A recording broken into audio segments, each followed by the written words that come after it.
turma, mais um LT4 Cast Show. E hoje, mais um convidado muito especial. Vou apresentar ele, eu fiz um resumo aqui, mas eu vou tentar apresentar ele rapidamente para vocês. Dr. Marcelino Romano Machado.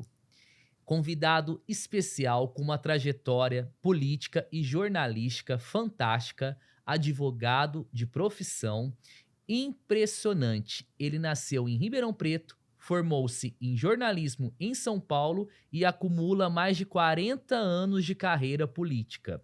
Recentemente não, porque as rádios dele já têm muito tempo no mercado. Ele fundou a Mega Sistema de Comunicação, que engloba Diário, Conquista e Mega FM, fazendo uma nova perspectiva para a área de comunicação. Seja muito bem-vindo, Dr. Marcelino Romano Machado. Muito obrigado, Lucas. Eu quero agradecer a todos vocês aqui e dizer que é um prazer muito grande estar com vocês para participar dessa conversa, né, que não é nenhuma entrevista, vai ser Bate-papo, né, doutor? um bom bate-papo e poder fazer com que isso também seja registrado, porque o podcast é, na verdade... O intuito é esse, né, doutor? A memória, né, que às Sim. vezes... E hoje a gente vê que há muito tempo atrás que faltava realmente um trabalho que pudesse trazer a memória viva, né, de todas as coisas, dos municípios, de um país, de um estado, de uma empresa, né? E exatamente com o advindo do web, da internet, essas Isso coisas, ajudou muito. as coisas facilitaram e hoje está muito fácil até todo esse tipo de comunicação. Sem E eu dúvida. quero louvar, evidentemente, o trabalho de vocês Obrigado. e a preocupação de querer preservar, né, grande parte da nossa história, principalmente aquilo ligado à nossa cidade. Obrigado. Obrigado por ter aceito o convite. E se Isso sinta foi um em prazer para casa. mim. Se sinta em casa. Doutor, como foi crescer em Ribeirão Preto? Conta pra nós. O que você fala um pouquinho dessa cidade Bom, nossa? eu nasci aqui em Ribeirão Preto, né? Então, eu já, quando nasci, já bebi da água da cidade. Então, tinha uma lenda, né, que quem bebe da água de Ribeirão Preto não sai mais da Sai nunca cidade. mais. E quem é de fora vem aqui, bebe e vai voltar. E vai né? voltar. Eu já nasci bebendo água de Ribeirão. Então, na verdade, eu tive, assim, períodos que eu morei fora de Ribeirão, em função das minhas atividades e tudo isso. Mas eu cresci aqui, a minha infância foi aqui. E é uma infância de moleque, né? Naquela época, Brincadeira de as rua. coisas eram mais fáceis, né?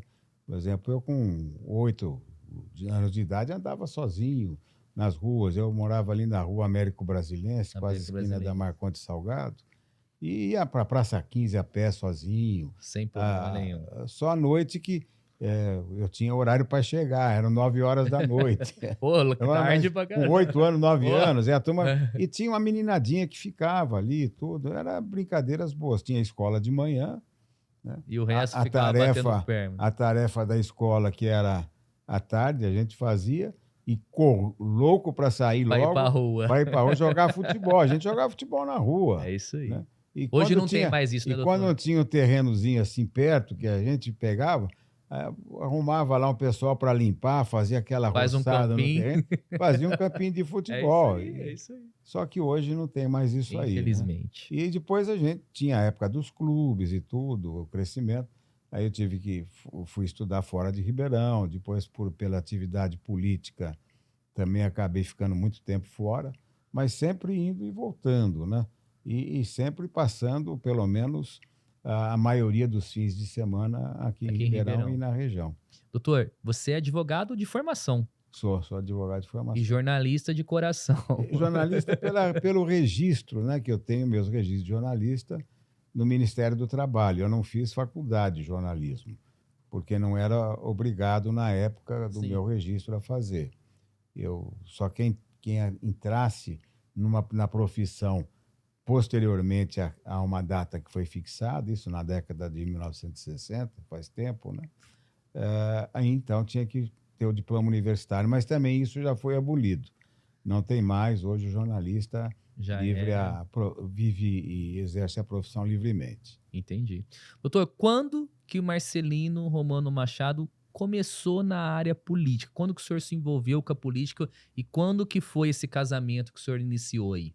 Bom, o jornalismo, ele anda par e passo com a política, né? São coisas paralelas. E tem jornalista que exerce a função de jornalista e tem jornalista também que exerce o jornalismo e depois acaba enveredando para a prática de uma representação política. E eu acabei fazendo um misto disso. Eu tive um tio que foi prefeito de Ribeirão Preto, foi deputado, Que temos até uma o avenida em Ribeirão Constabile conhecida. Romano, e que em determinada época me influenciou bastante, porque eu acompanhava ele, eu menino, né, de 8 ou 10 Olha anos aí. de idade, acompanhava ele nos comícios, né? Então Que eu vi ano que foi isso, comícios doutor? na década de 50, Nossa, eu faz devia tempo. ter 10 anos por aí Ele no foi máximo. prefeito de Ribeirão Ele Preto, foi né? prefeito em E 56. fez muita coisa para Ribeirão, né, doutor Marcelino?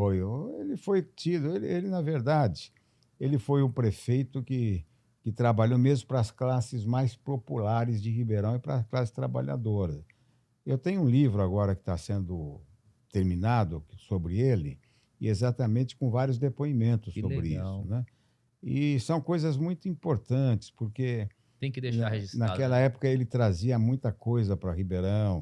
Nós tivemos aqui festividades grandes que colocou Ribeirão Preto dentro da proa do noticiário nacional, com a, a, sendo colocado no mesmo palanque, isso feito pelo Costab.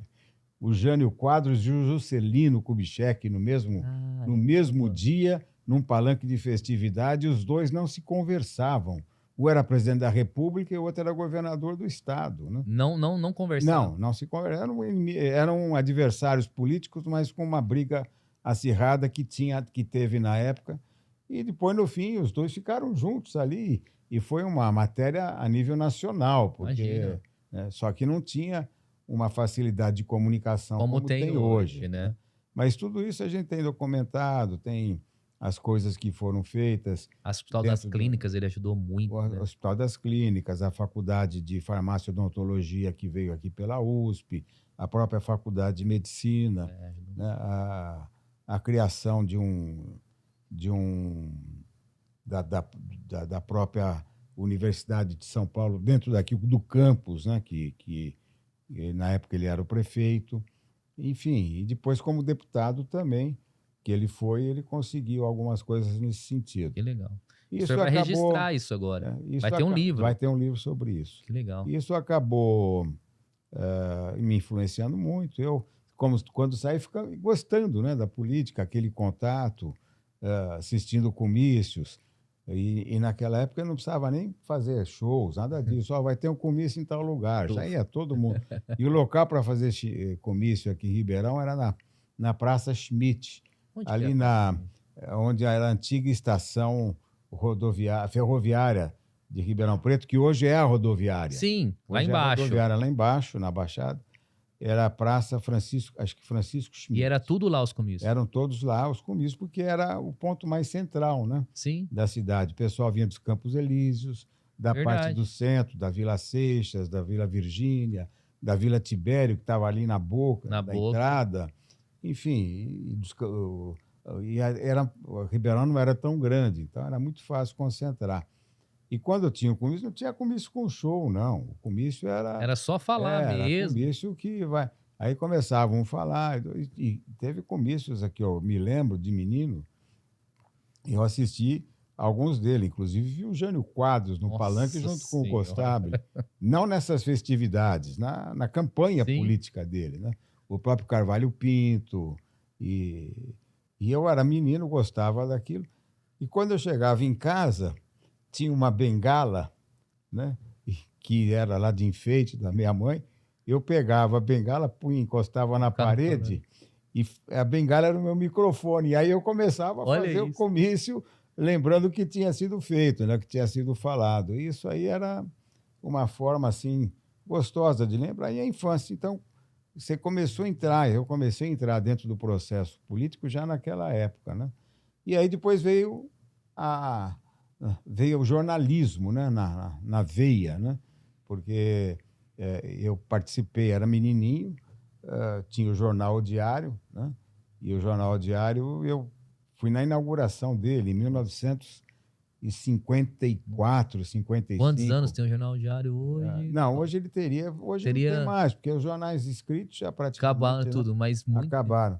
Ele teria hoje de 55, 54 para cá, 70 anos. com mais de 70 anos. Nossa, Não, muito mais. Ele muito teria aí mais, uns O 70, Diário.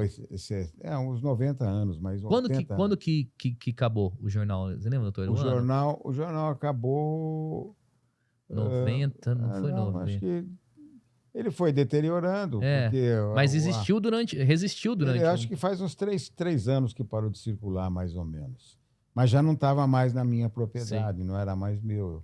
Eu A vendi o jornal internet para assumiu tudo isso, né, um doutor? grupo eu vendi para um grupo, isso acho que foi em 1979, 1980, porque eu já era deputado estadual e estava com problemas na parte de administração do Sim, jornal. Eu não podia ficar aqui.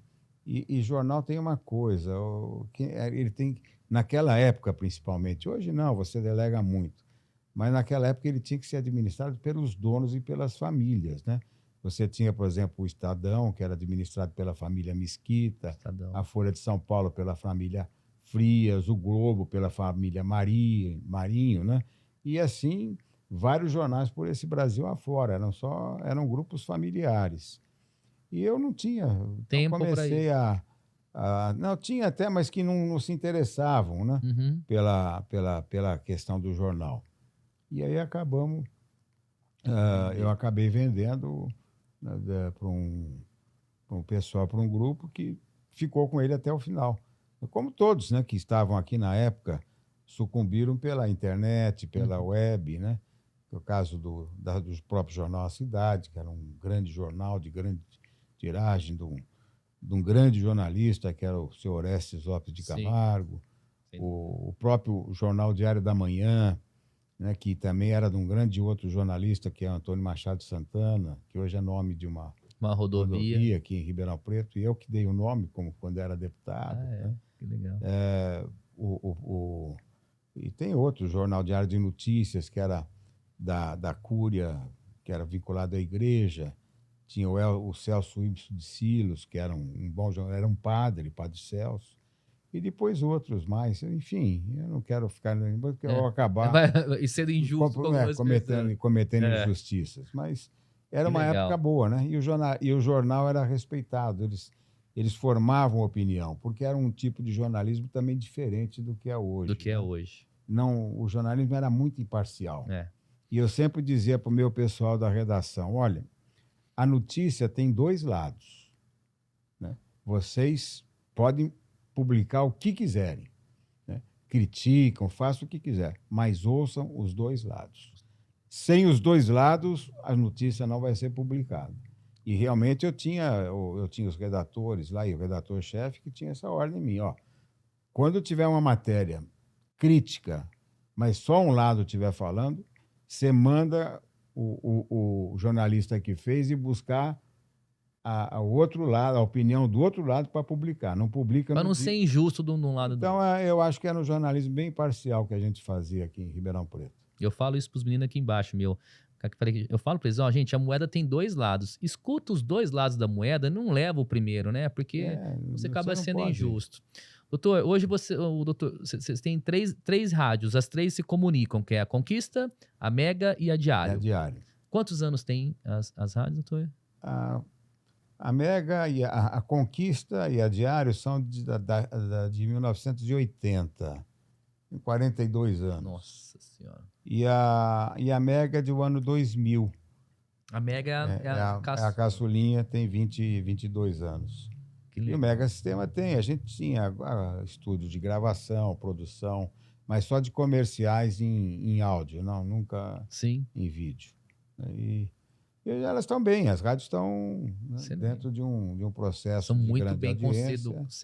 E isso, na realidade, é uma coisa que nos envaidece, né? Porque dentro do processo jornalístico, nós conseguimos, pelo nosso grupo, sermos o pioneiro no jornalismo, tanto é que o Diário foi o primeiro jornal do interior de São Paulo, ou do Brasil, eu não me lembro agora, a ser impresso em máquinas offset. Olha isso.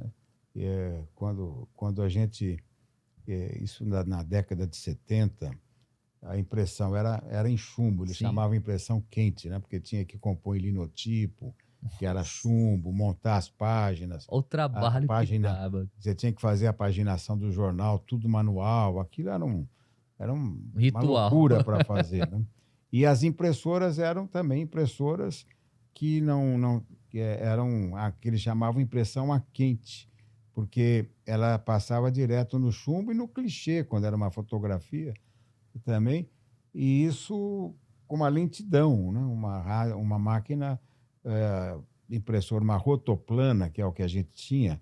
Os outros jornais grandes tinham rotativa, era mais rápida, mas a rotoplana que nós tínhamos aqui imprimia aí 5, 6 mil jornais por hora. Né? Por hora. Por hora. E aí, então, começou o progresso da offset, uma impressão nítida, parecia uma foto, né? Já dava para fazer a cores Com e imagem, tudo. né? Aí eu fui buscar um financiamento no Exim Bank, pusemos aqui uma offset. Era cara as máquinas? Naquela época, isso em 1970, por aí. Comparando com hoje, quanto que seria um valor? Não, talvez até mais barato. Uma máquina com 4 unidades, quando nós compramos, deve ter custado aí na casa de 800 mil a $1 milhão. Nossa, Naquela época. Mas o dólar era bem mais barato, era muito mais fácil sim, as conversões e tudo, né? Hoje ela deve custar talvez mais ou menos isso, ou talvez até um pouco menos, porque a própria tecnologia fez ajudou. baratear não a máquina em si, mas o processo da Sim. impressão, né? Então, Sem isso... e hoje também já acabou, né? Porque essas máquinas também já são todas sucateadas, mas a gente sempre buscou esse pioneirismo, como foi o caso das rádios também, que quando nós já entramos no ar, entramos 24 horas por dia. Nossa. E naquela época, entramos nas 24 horas do dia, né? E, com as rádios no ar. E naquela época, as rádios começavam a funcionar às 5 horas da manhã, que era com programa sertanejo, e fechavam, muitas cortavam som entre 11 horas e 1 hora da manhã. E vocês iam direto. E aí depois acabaram todas indo 24 também, horas, né? Mas colocamos isso. E as rádios estão aí hoje com bastante novidade, tudo. Tem que se inovar. Embora a gente tenha aí os concorrentes são muito bons, competentes também, e apresentam aí um bom produto também para ser ouvido, não tem dúvida nenhuma. E eu acho que hoje o rádio de Ribeirão Preto está muito bem servido. Muito bem assistido. Doutor, todo mundo que vem aqui no nosso podcast da ET4Cast, a gente fala um pouquinho dessa evolução da internet, das tecnologias. Como que foi isso para você olhando a questão de rádio, a questão do jornalismo? Também teve muitas mudanças, né, doutor? Se a gente olhar há 30 anos atrás, a maneira que era feito tudo, com hoje, como que a Mega, como que as suas rádios acompanham essa evolução? Ô, Lucas, quando eu vim para cá... Conta uma do jeito. Eu estava fazendo direito em São Paulo e com o falecimento do meu tio Costabile, que foi um acidente de carro, né, na Anhanguera, o pessoal queria porque eu fazia faculdade de Direito de São Paulo, eu fazia política universitária. Quando ele faleceu, você tinha quantos anos, doutor? Tinha 22. Já estava... 22. Fazia política universitária e na Uni, UES, essas coisas. E eu fazia o jornalzinho, né, também, do acadêmico lá, do nosso diretório, do nosso centro estudantil lá, e também do diretório, que era um órgão que abordava todos os centros de estudantis das faculdades, né, da universidade que eu estudava. E aí eu vim para cá e lá eu tinha colegas meus, que eram jornalistas também, mas colegas de escola, que trabalhavam no Estado, trabalhavam um no Jornal da Tarde, o outro na Folha, né, que depois acabou sendo até um dos editores da Folha. Olha que legal. E enfim, pessoal bom Da da nata. área. Então, sabia, eu aprendi ali, né? Quando eu cheguei aqui em Ribeirão, eles queriam que eu desse uma repaginada no jornal, aquilo me deixou louco, porque não era desse. Primeiro, não tinha pauta, né? Eu falei, como é que os jornalistas saem sem pauta? Ah, não, cada um faz. O fulano trabalha no banco tal, vai lá sempre o empresário depositar, sacar dinheiro e tal. Ele pega o cara, faz uma entrevista com ele. O outro trabalha no cartório, vai lá uma pessoa no Pegava. cartório fazer um registro, ele vê que é uma pessoa interessante e tal, já faz a entrevista. O outro vai, trabalha não sei aonde, aí ele fica catando notícias, fica telefonando para as pessoas e tal. E ele, quando eles chegam à noite, cada um com a sua matéria, né?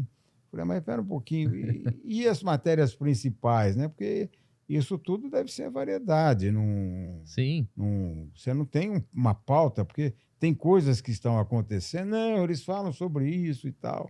Bom, aí eu falei, não, nós vamos fazer reunião de pauta aqui. Aí peguei os redatores todos, a gente fazia reunião de pauta, e, e aí começou o jornal pegar corpo, né? Porque ia Né? buscar aquilo que realmente Realmente o tava, leitor né? queria ouvir.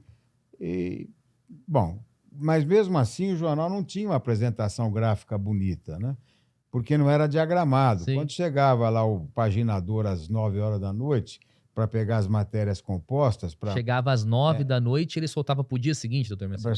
soltar, mas ele terminava o serviço dele 2, 3 horas da manhã, quando começava a impressão.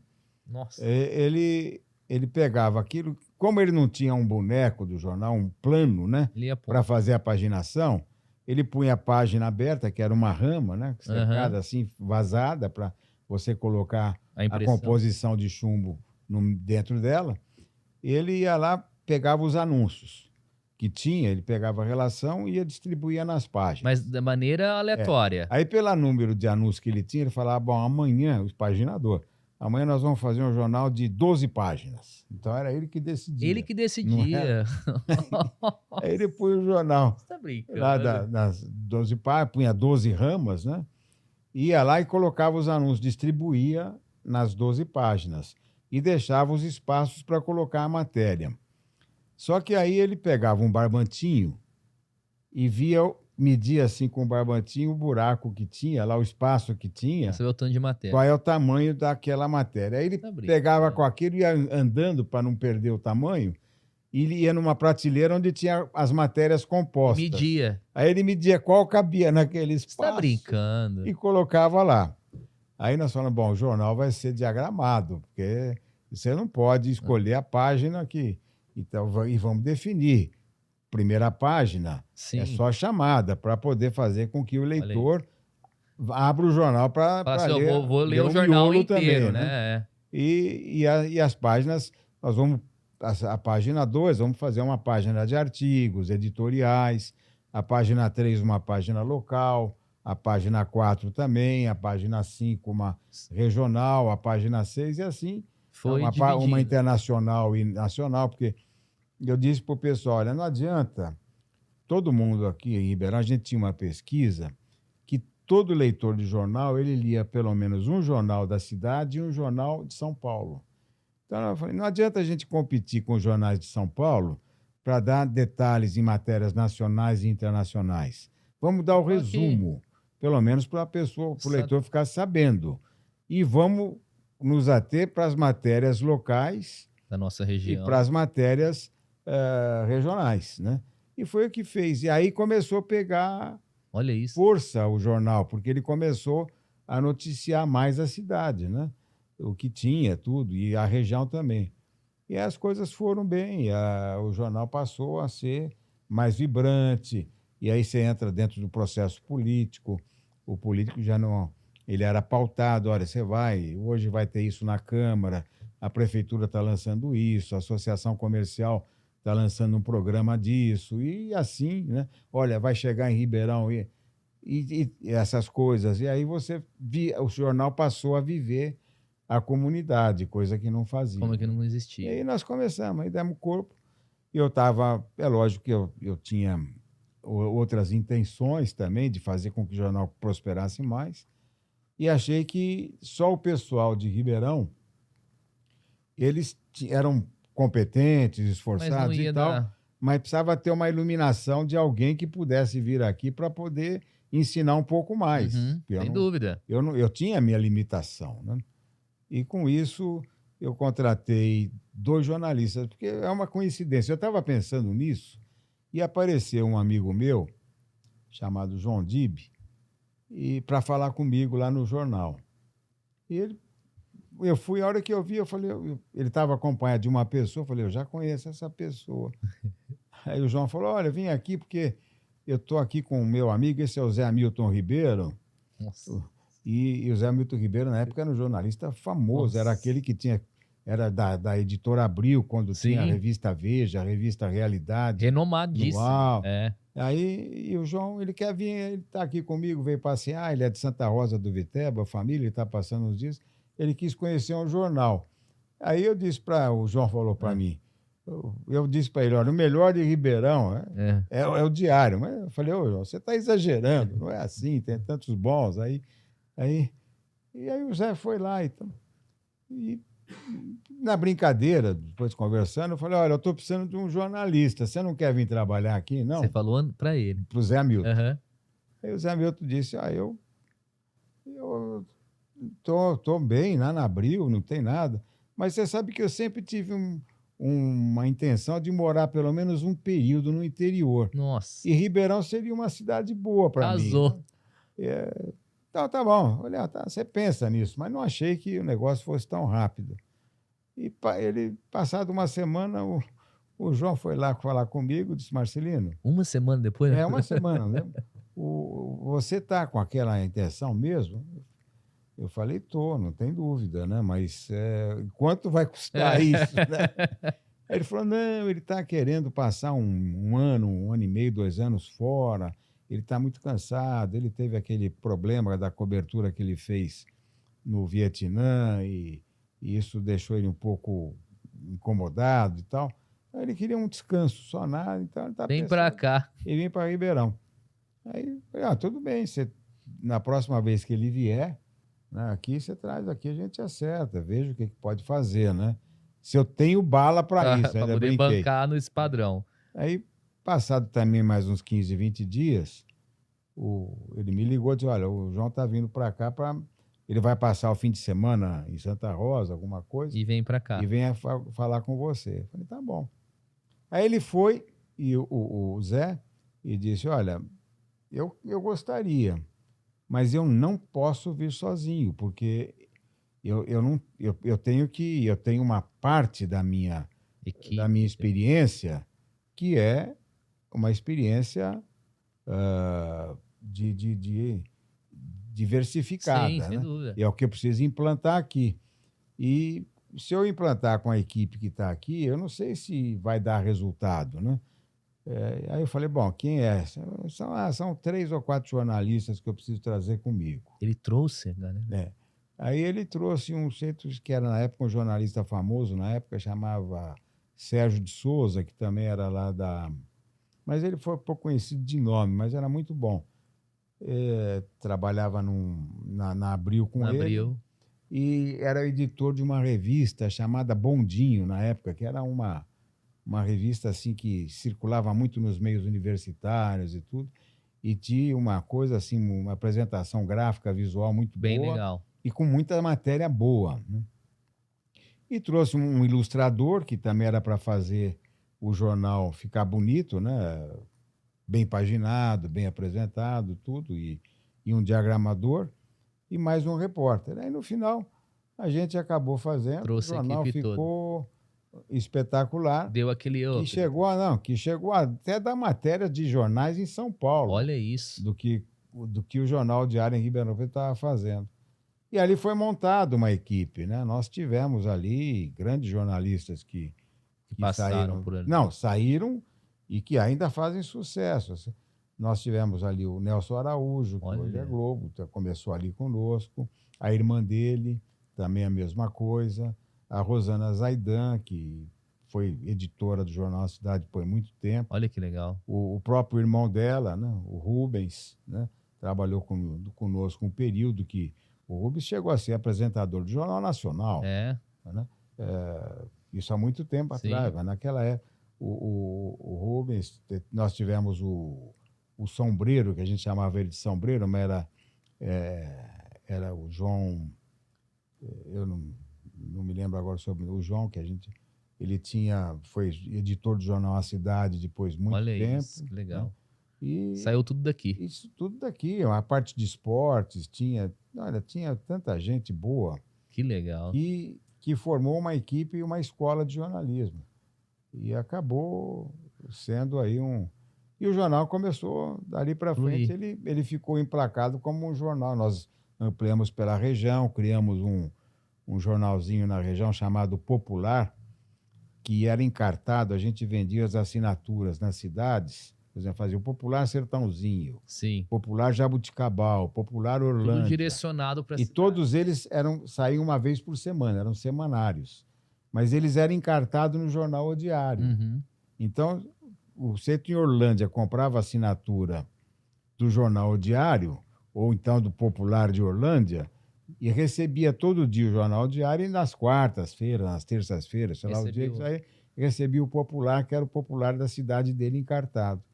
E aí, então, deu um boom de tiragem aí, de venda de assinatura. Que legal. Nós chegamos a ter mais ou menos, naquela época, uns 2.000 ou mais assinantes só em Sertãozinho. Você tá brincando. Mais de 1.000 em Jabuticabal. Orlândia também é o mesmo tanto. Nossa. Foi um absurdo. O jornal subiu assim de 8, 9 mil exemplares de tiragem que tinha para 18, 20 mil, 22 Imagina mil. naquela época fazer essa evolução. E aí depois o problema era imprimir, porque então, estou falando. a máquina dava conta de 6 mil por hora, né? E tinha que começar às 10 horas você tinha da que noite. imprimir 2, 3 cadernos, porque o volume de anúncio também aumentou. Então, às vezes, começava, a impressão começava às 10 horas da noite. E terminava às 5 horas da manhã, 5 horas da manhã saindo para entregando. entrega. Então, eu acho que foi bem, foi uma experiência boa o jornal. Doutor, você não pensa em registrar isso num livro, essa história do jornalismo? Porque isso não pode morrer de jeito nenhum. Eu tenho vários jornalistas Tem que e registrar. amigos que estão loucos para fazer um livro comigo, não só dessa área, mas também na parte política, né? Porque, na verdade, foram 42 anos de vida pública ou mais. Só de mandato, acho que foram 28. Nossa Senhora. Entre vereador em Ribeirão, deputado estadual, deputado federal. Tem que fazer. Depois teve mais alguns anos como secretário da administração em São Paulo, mais outros anos como presidente do partido no estado, mais outros anos como coordenador de campanha, que eu tinha mais trabalho coordenar campanha a nível estadual. Mas a que mais me deu problema foi uma campanha a prefeito de São Paulo que eu tive que coordenar. Aquilo, eu não dormia, mas deu certo, né? E, enfim, a gente teve aí uma experiência. Então, o pessoal está louco. Tá louco para fazer isso. Né? Mas eu brinco com eles, olha, eu posso contar a história, mas tem umas que se eu contar para vocês, vai dar problema. Nós vamos presos.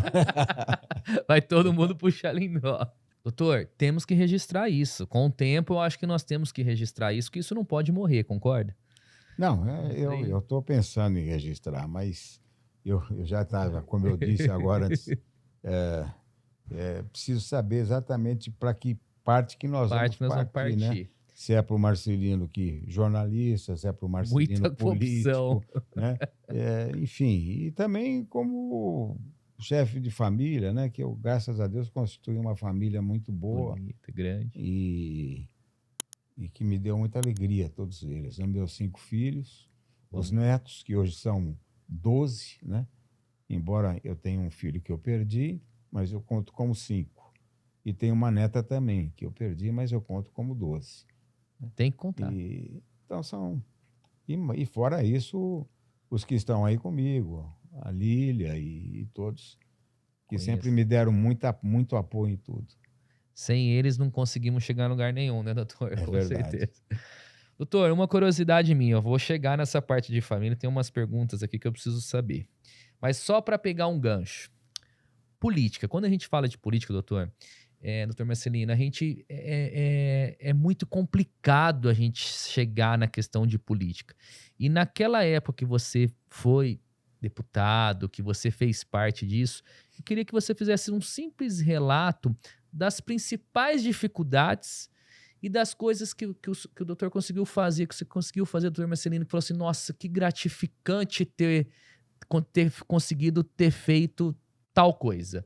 Mas eu queria que você contasse um pouquinho das dificuldades que é esse meio da política. Quais foram as maiores dificuldades que o doutor Marcelino enfrentou nisso? Não, eu acho que uma das maiores dificuldades é uma barreira que quase é intransponível, porque isso já faz parte do próprio conceito, né, popular, Político, né? da filosofia popular, que é o jeito de ser político, né? Quando você vê no meio da população alguém, né, rotular, aquele é um político, já fica um termo pejorativo. Sim. Então, para você vencer isso, você tem que ter realmente uma conduta que possa te dar condições, né, de você enfrentar As esse barreiras, tipo de né? bullying, essas coisas todas. E graças a Deus eu acho que consegui, Conseguiu. né? Essa é uma barreira. As outras são exatamente o fogo amigo, né? O fogo amigo é aquele que está sempre do seu lado, mas está sempre puxando alguma coisa para que você possa dar uma derrapada, que possa escorregar, e assim que vai indo. E esse fogo amigo você tem que saber administrar, né? E depois a outra é você conseguir exatamente aquilo que você promete, porque a pessoa, quando busca um cargo eletivo, né? Porque na política você pode ter os cargos eletivos ou pode só trabalhar dentro de processos de exercer alguns cargos dentro de um esquema político que você participa, mas ser o candidato, Uhum. né? Mas você tem que, nos cargos eletivos, colocar uma proposta de trabalho que você vai fazer. E nessa proposta, ela passa a ser promessa, né? E Prometeu aquilo, né? geralmente elas Muita gente não cumpre. muitos não cumprem isso É. e acabam sendo criticados, sendo rejeitados pela opinião pública, né? A gente vê isso acontecer bastante. Então, eu sempre procurei, né, fazer propostas que fossem factíveis, né? E a gente tem. Eu acho que, como deputado, por exemplo, para Ribeirão Preto, eu consegui muita coisa. E naquela época, é lógico que cada época tem a sua época, né? Mas Era mais no difícil antes mandato ou entre. hoje, doutor, comparado à política hoje? As- Ela mudou, né? Ela mudou. Na minha época, o político ele trabalhava dentro de um processo de servir a população, né? Era uma política comunitária que você Uhum. fazia. Você estava junto com a população, né? E hoje não. Hoje você percebe que isso virou uma forma de apresentação, mas não virou uma prioridade política, que é exatamente fazer os acordos em função de cargos, em função de outro tipo de trabalho e de outro tipo de interesse, né? Eu, por exemplo, quando eu chegava nas cidades, eu tinha votação boa, bem expressiva, em 120 cidades aqui Nossa da nossa senhora, é região. muita coisa. Então, eu tinha que dar assistência a todas elas. E quando você chegava numa época de eleição para dizer, ó, eu vou continuar como deputado federal, ou vou continuar como estadual, e assim, o pessoal te cobrava, bom, na eleição passada Você prometeu outra coisa. tá aí, ó. Isso está assim, está assim, está assim, tá, uma está inaugurada, a outra está inaugurando, a outra nós já conseguimos. E aí, isso tudo era o grupo que te apoiava, que te exigia isso, porque eles faziam política nas cidades. Uhum. Então, quanto mais um deputado que eles apoiavam levava mais obras e benefícios públicos para aquela cidade, dava o dividendo político para os políticos da cidade. Uhum. Porque eu, por exemplo, chegava numa cidade e eu estou trazendo essa escola para o bairro tal, assim, assim, e quero dizer para vocês que o senhor fulano de tal, ele se empenhou demais para que o meu trabalho pudesse ser direcionado para isso. O fulano de tal, geralmente, ou era um prefeito, ou Uhum. ex-prefeito, ou alguém que estava pleiteando ser candidato a prefeito, e assim a gente Fazia. ia montando o nosso grupo político, né? Mas isso é da minha época. Depois houve umas mudanças, né? Porque hoje a gente não vê tanto assim esse contato, com algumas exceções, né? Mas é A muito gente raro, não né, vê doutor? muito esse contato do político estar dentro do município, né?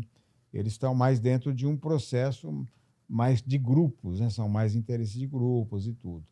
E aí acontece o que está acontecendo. A gente vê, por exemplo, a nossa legislação ficar abandonada, o Congresso não se preocupar muito com a questão legislativa, mas sim com cargos para poder nomear, e aí acaba Aconteceu o os que tá interesses acontecendo. sendo desviados. Não digo que a opinião, que a população não tenha seus interesses respeitados, mas só de uma outra forma, né? Às vezes você é obrigado a entrar dentro de um compromisso para poder atender um compromisso seu com uma comunidade que acaba levando um direcionamento seu a uma coisa ruim para o país, Sem né? dúvida. Então, é isso, essas coisas que precisam ser medidas, né? Eu, por exemplo, quando no meu primeiro mandato como deputado estadual, eu trouxe só em termos da educação vieram 11 escolas para 11 Ribeirão escolas Preto. para Ribeirão. Estão todas aí funcionando. Fora isso, a gente trabalhou muito para o HC, para o Hospital das Clínicas, que é uma história bonita. Essa vai fazer parte do meu livro, HC. porque quando ele foi inaugurado pelo Paulo Egídio Martins, que foi um grande governador para São Paulo. E foi, acho que em fevereiro de 1979, janeiro ou fevereiro, alguma coisa assim. Aliás, de 1978, né? Não, 79, janeiro, fevereiro de 79. Nossa, é bom de data, doutor, pelo amor. Logo em seguida, então, o governador veio aqui, inaugurou, mas ele desceu de helicóptero ali onde é o HC hoje, numa pracinha que tem. Ali no centro. Né? Não Ali tinha, no não existia o centro, campus, não tinha nada. descerrou a placa, fez um discurso E foi embora. Nossa. Só que quando eu assumi, e o futuro governador que assumiu, que ele estava deixando, que era o Paulo Maluf, assumiu no lugar do Paulo Egídio Martins, o hospital estava fechado, não tinha sido inaugurado, mas não funcionava. Aí o diretor administrativo de lá, que era o doutor Martinelli, me procurou, falou: Marcino, eu estou com um problema sério. Eu vou ter que fechar o HC velho na Bernardino de Campos para reforma, isso já está tudo contratado, e eu não tenho uma cama para receber um paciente no HC novo. Nossa Senhora. Agora, não tenho cama é o problema, mas eu não tenho um equipamento para atender para dar um atendimento a um paciente. O que vai fazer? Aí você precisa me ajudar. E aí depois veio a história que é longa e tal, e hoje tá aí o que é. Foi transformado num grande hospital e é um orgulho de Ribeirão Preto, né? Mas é uma história gostosa. Temos que registrar isso, doutor. E eu não falo aqui porque é muito grande. Aí vai até o telespectador, aí o pessoal vai ficar até... Acompanhe o livro que vai sair, doutor. No livro vai ser contado. Doutor, quais são os principais objetivos hoje das rádios, da Mega, da Diário? Quais são os principais objetivos? É levar, lógico, a comunicação, tudo, mas eu percebo que o entretenimento de vocês é fantástico, né? Ela é mais voltada ao entretenimento, né? A gente tem lá um programa, uns drops noticiosos. Sem dúvida. Para não dizer que não deu a notícia, né? Mas sem aquela coisa pesada. É a notícia imparcial. Está acontecendo isso, acabou, não comenta, nada disso. É noticiar mesmo, né? Então, são drops que entram no meio da programação, com um nome bonito, é direto da redação. Direto da redação. Como tem lá o redator de plantão, esse redator vai, redige, ele vai lá e fala mesmo. Então, fica direto da redação. Mas o resto a gente tenta procurar segmentar em termos artísticos e musicais, né? Uma coisa linkada com a outra. A Conquista é uma rádio sertaneja. A Conquista tem uma história boa, porque quando nós fundamos a Conquista, que também foi em 79, 80, a gente não tinha só a Diário, né? A Diário já era uma rádio voltada para músicas bonitas e flashback, e a Conquista a gente não existia muita segmentação do meio rádio, era tudo eclético, né? E a gente falou, como é que nós vamos fazer? Aí colocamos música internacional variada, Olha que legal. italiana, francesa, americana, aí, mas a gente via não tinha resposta, né? E sabia que nas medições de audiência Não não era era, não era uma rádio que estava como a Diário, que despertava, principalmente no jovem, porque a Diário na época era uma rádio jovem, despertava a curiosidade da audiência, a Conquista não. E aí, então resolvemos fazer isso, aquilo e tal, e começou a ter muito sucesso a música sertaneja. Mas as rádios tocavam essas músicas sertanejas no meio da programação. Tinha música americana, música italiana, depois a sertaneja. francesa, música popular brasileira, que era o samba, a bossa nova, né, boleros, essas coisas. E numa vez ou outra entrava uma música sertaneja. E aquilo a gente percebia que o sertanejo estava caindo muito no gosto popular brasileiro, né? E falou, bom, como é que nós vamos ver isso, aquilo e tal? Aí decidimos, falar, vamos fazer uma coisa, vamos transformar a Só em Conquista só em sertanejo. sertanejo. Olha isso. Isso que ano que foi, doutor? Isso foi também nessa época, 1980. Aí ela comecinho de ficou 80. só pra sertanejo. Aí entrou só para sertaneja.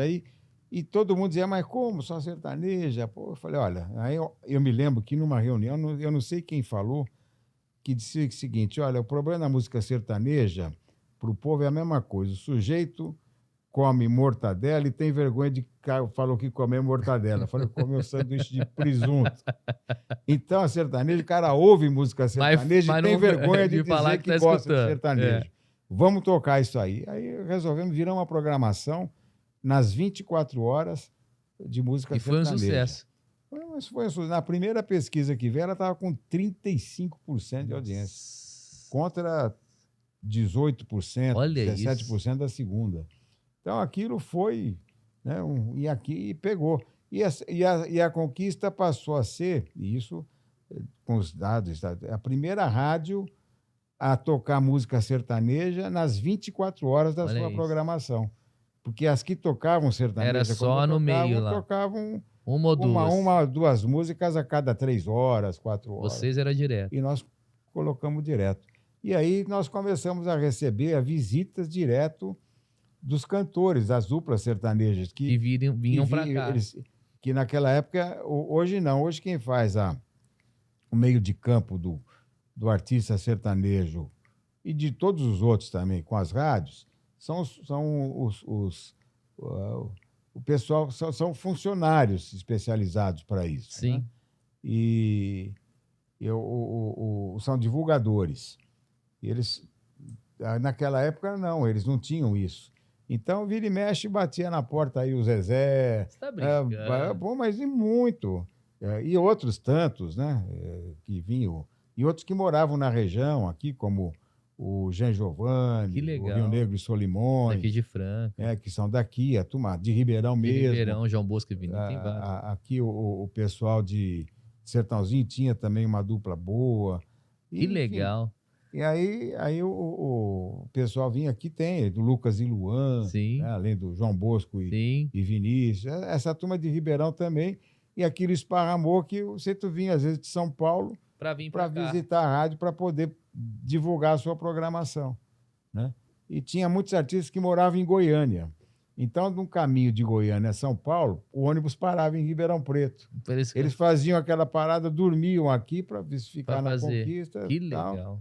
Isso foi muito, na época, muito. Hoje não, hoje já não tem tanto, mas às vezes você vê depoimentos de artistas mais antigos da música sertaneja que depois que vinham para em Ribeirão Preto para visitar a Conquista. Que legal. Mas isso é. E depois as outras também. Depois veio a Mega. A Mega, quando nós montamos também, a gente começamos a estudar programação, aí resolvemos fazer uma pesquisa para ver. Então entramos nessa área popular também, mas numa área mista, né? Que tem, e aí tudo, eclética também. Tô, conta para mim um pouquinho de como os seus pais acompanhou toda essa trajetória do Dr. Marcelino Romano Machado. Eu não... na verdade, os meus pais acompanharam, mas mais de longe, né? Eu tive, assim, uma formação muito com o meu tio Costabile. Os meus pais acompanhavam tudo, mas quando eu fui estudar em São Paulo, meu tio Costabile era deputado estadual. E eu tinha muitos amigos que já faziam lá faculdade de engenharia, direito, administração na GV, aquelas coisas todas. E eu falei, tá, eu vou para São Paulo também fazer vestibular. E fui, falei com meu pai, tá, não, vocês vão, não tem problema.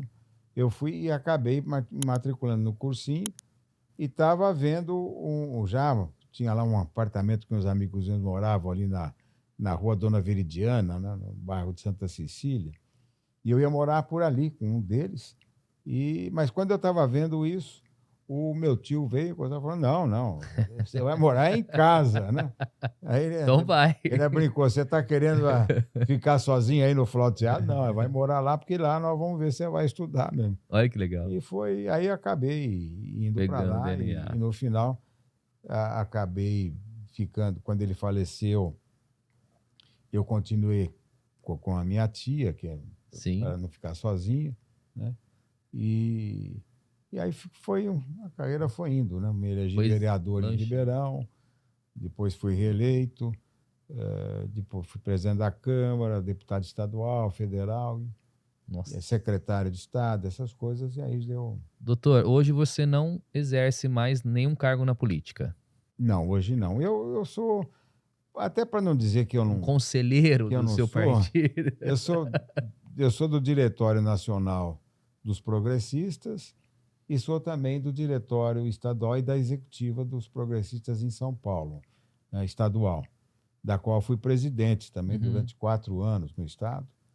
E em Brasília eu fui líder da bancada no Congresso durante também alguns anos. E isso aí acaba me dando, pessoal, logo que eu deixei, né, que eles, não, você vem para Brasília porque vai ficar no partido. Eu falei, não, eu estou saindo da política porque eu não quero mais, eu quero cuidar um pouquinho das minhas coisas. O senhor não tem vontade de voltar, doutor Marcelino? Olha, eu não vou te dizer aqui que eu não tenho. Eu não tinha, né? E como também hoje eu fico muito aborrecido, porque quando eu vejo essas coisas todas estarem acontecendo, né, de uma forma errada, o Brasil praticamente aí dentro de um processo de discórdia, né? Porque hoje nós não temos consenso partidário, né? E nem um consenso que possa trazer assim uma esperança de que as coisas vão entrar nos eixos. Então, eu até gostaria de estar lá para poder tomar algumas posições e falar, porque eu sempre, mesmo quando estadual e depois como federal, eu nunca quis ficar assim, recolhido no meu canto lá para poder votar numa matéria, outra, discursar, dar uma opinião. Eu sempre quis participar da linha de frente, né? Então, por exemplo, o exercício de liderança de bancada é uma forma que você fica... por exemplo, na época que eu estava em Brasília como líder, eu ia na segunda e voltava na sexta. Nossa Senhora. Enquanto o deputado que não tem assim, um compromisso maior com a bancada, ele podia ir na terça à tarde e voltar na quinta à tarde, né? Então, daria muito mais tempo para fazer política na região. Às vezes não, e às vezes você não vinha nem fim de semana, porque tinha algum evento em algum outro estado.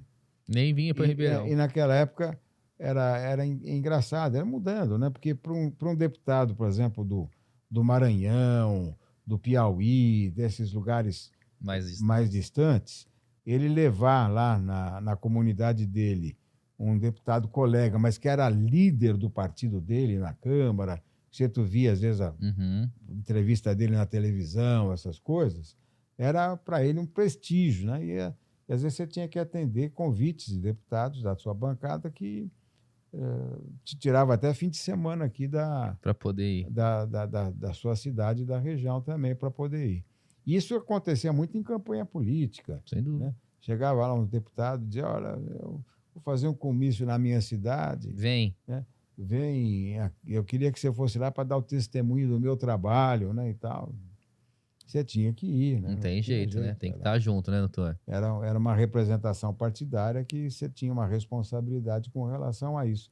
E também era bom, porque você ajudava a aumentar a bancada do seu partido, que, numa eleição. Hum, Mas isso desgastava demais, Sem né? dúvida. E como Bom, deve desgastar hoje, né? é. Mas hoje já não é tanto assim. Hoje eles fazem muito pelas redes Sim, sociais, essas coisas já ajuda já ajuda bastante. bastante, né? Dá mais. Marcelino, fala, eu sei que deve ter vários, mas fala um nome daquela época da vida política que você viveu isso em Brasília, em São Paulo, tudo.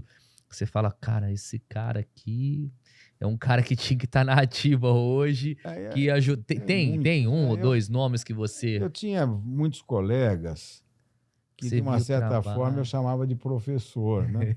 Quem? E, Quem? um, e uns é que eu até liderava. Eu fui para dizer, eu não posso ser seu líder, vou te orientar como vota. Um era o Roberto Campos, o outro era Delfim Neto, Nossa, o outro era o Francisco Dornelles. Eram deputados comigo e eu era o líder deles na bancada. Então, eu ainda brincava, "Olha, como é que eu vou dizer para o senhor, quando foi a votação do Plano Real, eu disse para o Roberto Campos, meu professor, como é que eu vou dizer para o senhor votar a favor ou contra e vou justificar o porquê que eu estou fazendo esse pedido? que É bar. brincadeira, né? Então, mas a gente conciliava tudo, sabia Que como eram as legal. coisas. E essa também é a história do Plano Real, da votação dele, eu Nossa. vou contar no meu livro. Ela é bem longa, mas Nossa, bonita. mas que foi uma coisa, um divisor de Foi. águas, né, doutor? Foi um divisor de águas e quase que não é aprovado. Sim, quase não foi aprovado. Quase que não foi aprovado. Aliás, É. ele foi aprovado graças ao deputado Roberto Campos, na época, que era do meu partido, e, Gente, olha e que isso. ofereceu uma emenda que podia, para salvar o Plano Real, que foi a URV, que foi um período intermediário Se na não época. tivesse feito isso, não Não teria sido aprovado. teria tido um problema que poderia não ter dado certo, né? E Nossa eu Senhora. não entendo muito disso, e ele dizia isso para mim, eu falava, olha, o professor só vai me... Vamos falar isso aí para um técnico do Ministério. E Sem realmente dúvida. foi o que aconteceu. Cara, É. que bate-papo. Doutor, tá gostando? Tá bom, tá Hã? ótimo. Isso que é Tá bom. tudo Tem certinho. muita Né, Rafa? pergunta. Tá bom ou não? Tá gostando, E o Rafa? Rodrigo, também tá? Ó, o Rafa, o pessoal da internet tá perguntando. Perguntas no Instagram. Conheceu o Paulo Maluf? Como ele era? E ele era bom? Conheci o Paulo, é um grande amigo meu. Falei com ele, inclusive, a semana passada, Olha isso. que foi aniversário dele, faz uns dias. Ele está meio debilitado. Ele teve. Quantos anos que ele tem hoje, doutor? Ele está com uns 90, 91, 90. 92 anos, mas de cabeça está muito boa. Ele está com alguma dificuldade de locomoção, né? Sim, pela idade. Mas foi eu conheci dentro de uma longa história. Eu tenho uma pessoa que me apresentou na época, era o deputado Amaral Furlan, de Sertãozinho, era deputado federal, depois foi senador. O Furlan teve aqui com o Paulo na associação comercial, uma das andanças que ele já era candidato ao governo, né? E então ele veio para cá, me apresentou uma luta da associação comercial, tivemos um bom relacionamento, né? E um dia o fulano chega para mim e fala, Marcelino, o Paulo Maluf gostou muito de você, ele quer conversar com você e está convidando para almoçar com ele em São Paulo, né? Eu falei, fulano, eu quase estou em Ribeirão, tem tanta coisa para fazer e Mais tal. uma coisa. Aí ele virou e falou, olha, mas é um convite que eu acho que você Recusa. não deve recusar, e então eu acho que você deveria ir, eu vou junto com você, porque eu também quero participar dessa conversa. Então vamos. Aí eu falei, tá bom, vamos almoçar lá na Eucatex com ele, ali na avenida, ali em frente o Parque da Água Branca, Uhum. ali eu não me lembro agora o nome da avenida, acho que é Matarazzo, alguma coisa Uhum. assim. E no almoço ele falou, olha, eu queria conversar com você porque eu vou ser candidato ao governo do Estado e vou precisar de alguns coordenadores regionais, Olha isso. né? E eu tenho muitas boas recomendações de você pelo pessoal da Associação Comercial lá de Ribeirão Preto, né? Da onde ele era ligado. Uhum. Ele saiu Tudo politicamente das interligado, né, Antônio? associações comerciais. E, e eu gostei muito de você, isso, aquilo e tal. Quando nós conversamos lá, as suas posições, e acabei conversando, falei, olha, o senhor vai me dar um tempo para eu pensar, porque eu preciso. Aí ele falou, olha, comigo eu sou muito cartesiano, eu gosto das coisas muito rápidas Pra e ontem. exatas, né? Aí falei, não, tá tudo bem, não tem problema, eu preciso dar uma amadurecida. O que você quer? Falei para ele. E aí ele explicou que ele precisava do trabalho e tal. Eu falei, bom, é que eu vou ser candidato a deputado federal, a deputado estadual. Eu falei, eu sei, o fulano já me falou e a gente quer também mobilizar o nosso pessoal para a sua eleição. Olha Né? isso. Eu falei, não, tudo bem, eu vim para Ribeirão, pensei e tal. E depois, esperei um pouco as decisões e tudo, voltamos lá uma outra vez, falei, olha, tá tudo bem, eu vou te ajudar, eu tenho tantos dias por semana para te dar. Ele falou, gostei disso. Por quê? Falei, porque você já vem decidido e me dá exatamente dizer, olha, eu tenho tanto tempo de trabalho e não tenho mais, porque eu sei que você vai cumprir isso aí. Olha que legal. Né? E aí, tá Aí bom. deu certo. Aí começamos a ter um relacionamento, ficou uma amizade muito grande, né? Que legal. E de confiança mútua, né? E o Paulo era um cara que eu gostava muito. Quando ele foi governador de São Paulo, eu fui líder dele na Assembleia durante um período, né? E fui deputado estadual com ele, né? Mas, na verdade, eu coordenava muito as votações todas, eu segurei bastante lá a questão dele para poder aprovar projetos no plenário, né? Então, isso é lógico que, evidentemente, tinha a ajuda de outros deputados parceiros que ajudavam bastante, do qual também tinha muita confiança neles. Muitos são meus amigos e a gente ainda tem relacionamento, pelo menos por telefone e tudo, né? E eu acho que foi um período muito bom. Tanto é que me rendeu muita coisa, porque você no começo perguntou o que te dignifica mais na política. Olha, é quando você passa num lugar e fala, aquilo eu consegui. Quando você passa na frente, eu passo, e não é só aqui. Outro dia eu fui para Altinópolis. Deve ser muito gratificante. E passei em 2 lugares em Altinópolis que eu lembrei da inauguração, porque eu tinha conseguido. Um é um conjunto habitacional e o outro uma escola do próprio conjunto habitacional. E a estrada mesmo, eu fui por um caminho que eu consegui e é difícil, a abertura, e a pavimentação, que é a vicinal Serrana-Altinópolis, né? Até Serrana, tudo. Então, quando você vai lá e fala, puxa, isso é o que consegui, foi o meu trabalho, tudo isso aí te lembra as coisas, né?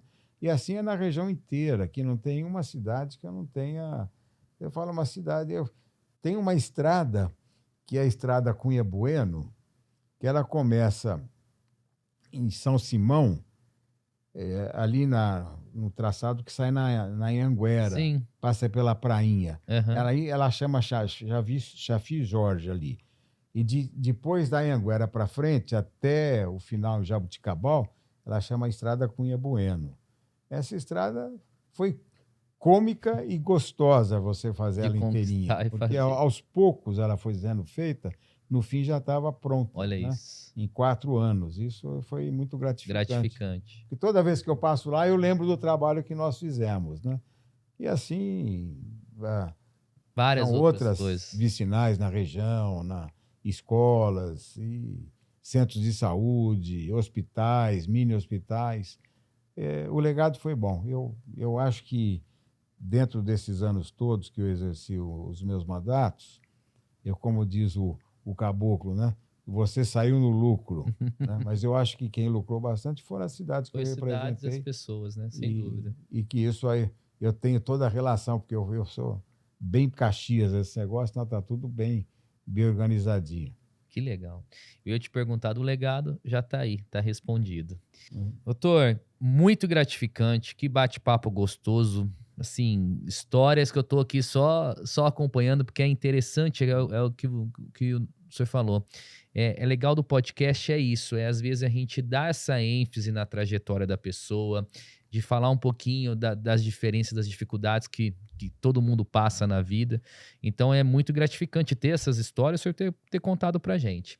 E para encerrar o nosso podcast, a gente tem o último quadro, que chama Acelera Ayrton.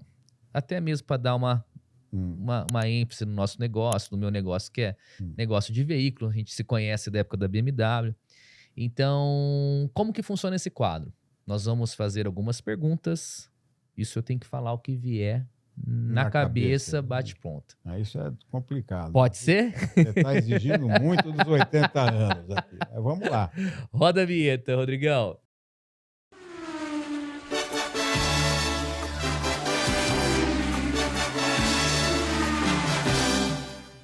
Para a gente começar esse quadro, Dr. Marcelino Romano Machado, nós vamos começar diferente hoje. Antes de eu começar as perguntas, nós temos aqui na tela 2 recadinhos para o senhor. Tá? Então, gostaria que você escutasse e depois eu venho com as perguntas. Pode ser? Pode, não tem dúvida. Hoje é um dia feliz, onde estará se dando a conhecer neste importante evento. Você sempre foi amoroso, dedicado, um primo presente, que todo ano presenteia a prima com panetone, vinho, cartão de Natal. Você é dedicado, amoroso, preocupado e especial, que ama a família e que ama muito, muito mesmo essa nossa Ribeirão Preto. Um abraço de sua prima Maria Tomazina. Eu amo você e que Deus vos abençoe sempre. Ator me dá muitas lembranças e até hoje, né? A gente teve assim muitos bons relacionamentos desde pequeno, porque nós fomos criados juntos, eu e o Toninho, que é o meu primo que também já foi, infelizmente, éramos como irmãos, né? A gente de ficar juntos mesmo, de um dormir na casa do outro, e não era de vez em quando, era direto. todo dia, né? Estudávamos na mesma escola, íamos para o mesmo clube, tínhamos a mesma turma, né? Então, isso... E a Tomazina era um pouco mais velha, mas estava sempre juntos também, né? Participando, né? Não que saía junto, essas coisas. Mas né? conviveu com vocês nesse então, período. Isso me lembra muito. E o meu tio Edmundo, que era uma joia, era um doce, com a minha tia Omisa, né? E a minha tia Omisa era um pouco mais brava, assim, mas era uma tia espetacular. Como mãe, então, nem se fala. Nem se a fala. avó também é a mesma coisa. Então, isso me deixa muito contente. Porque a minha família nenhuma família é uma família perfeita. Não existe, né? A gente tem exatamente os nossos ajustes e, graças a Deus, todos se dão muito bem. Tem mais um recadinho aqui. Olá, primeiramente, obrigado pela oportunidade de estar aqui falando com os telespectadores do LT4. Lucas, muito obrigado pelo convite e pela oportunidade de falar um pouco sobre Marcelino Romano Machado. Primeiro, fico muito feliz em tê-lo como pai, como professor, como amigo e tudo que passamos já de aprendizados conjuntamente. Eu fico muito feliz porque eu carrego o sobrenome Romano Machado no meu DNA. Fico feliz porque Marcelino Romano Machado, onde a gente passa, todos lembram de suas realizações, de suas lutas, de suas batalhas por Ribeirão Preto, pela região, pelo nosso estado, pelo nosso Brasil. Então, onde eu acabo indo, vem lembranças de amigos, de companheiros políticos que passaram, falando de conquistas como estradas aqui para a nossa região, melhorias para o HC Centro, toda a reequipação, as compras dos equipamentos novos para o HC da USP. Então eu fico muito feliz em poder ter aprendido e ver tudo que ele pôde fazer pelo próximo. E continua fazendo, mesmo não hoje ocupando um cargo público, mas sempre pensando no próximo, no coletivo, fazendo pelo próximo. E isso é o ensinamento que ele deixa na nossa família, não só para mim, mas para meus irmãos também, que sempre temos que pensar no próximo, fazer pelo próximo, ajudar o próximo e estender as mãos. Então eu fico muito feliz em poder ser filho de Marcelino Romano Machado, carregar a história dele conjuntamente com a minha e parabenizá-lo por tudo que ele já fez. Já falei isso, ele é um exemplo de pai, um exemplo de marido, um exemplo de avô e de empresário também, e um exemplo de político. Você vê hoje políticos mudando de partidos, mudando suas trajetórias. Ele, desde o início de sua carreira política, sempre no mesmo partido e sempre realizando para o próximo. Então, muito feliz em poder participar deste momento. Pai, te amo e parabéns pela pessoa que você é. Fico muito feliz em poder dizer a todos que eu sou o seu filho. Um beijão no coração. Que é isso? Isso te deixa emocionado, né? Porque, na verdade, o Maurílio é um menino de ouro, né? Como todos os Como outros todos são, os né? outros. Mas ele sempre procura acertar as coisas. Ele está sempre dentro dos acertos da família. Quando tem Que alguma legal. coisa, ele está lá para poder Palma. resolver. Quando alguém precisa de alguma coisa, já Ele vai procura ele que ele resolve. E assim vai indo. Então, ele tem essa característica de ser uma pessoa que agrega, Que né? legal. Graças a Deus, ele tem essa qualidade. E eu fico contente porque não é só com relação à questão familiar. Ele agrega também nas outras áreas, Que na bom. política. Outro dia eu entrei na sala de reunião lá, ele estava com um monte de gente conversando.